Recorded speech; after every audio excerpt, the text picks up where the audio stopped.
সবচেয়ে দুঃখজনক বিষয় হলো বর্তমান জেনারেশন এত উন্মাদ হয়ে গেছে যে এই জেনারেশনের কাছে আত্মহত্যা একেবারে সহজ জিনিস হয়ে গেছে, ঠিক কিনা? এই জেনারেশনের কাছে আত্মহত্যা মানে একেবারে সহজ একটা জিনিস।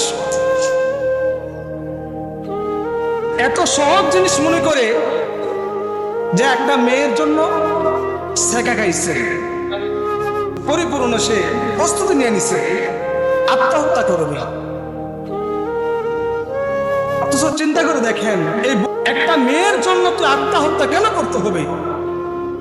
সাময়িক সময়ের জন্য তুই কষ্ট,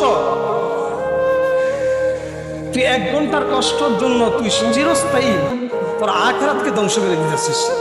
আল্লাহ রাসূল বলেন, সহিহ বুখারীর মধ্যে আছে, বর্ণনার মধ্যে আছে, যে ব্যক্তি আত্মহত্যা করবে তার জীবনের সমস্ত আমল সব বরবাদ হয়ে যাবে।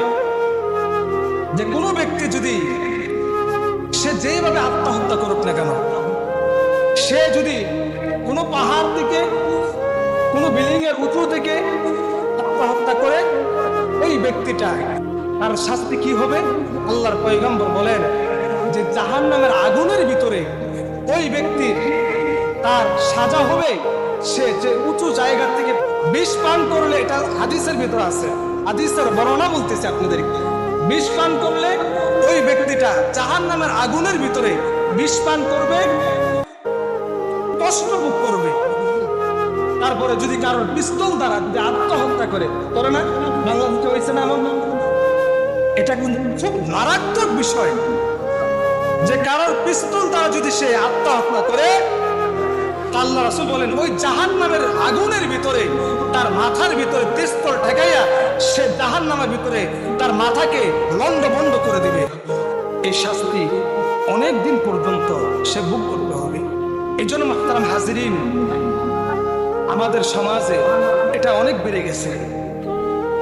আমি বিশেষ করে যুবক ভাইদেরকে বলবো, বৃদ্ধ মানুষ এই কাজগুলি করে, এই ভয়ঙ্কর কাজগুলি বৃদ্ধ মানুষে করে। আরে ভাই, আপনার সাময়িক সময়ের জন্য একটা কষ্ট, আপনার স্ত্রীর সাথে ঝগড়া হয়েছে, আপনি এই সামান্য কষ্টের জন্য এই সামান্য কষ্টের জন্য আপনি চিরস্থায়ী আখিরাত ধ্বংস করে দিচ্ছেন। আপনি জাহান্নামের আগুনের ভিতরে কত বছর আপনি এই জাহান্নামের আগুন ভোগ করবেন তা কোনো নির্ধারিত সময় নাই।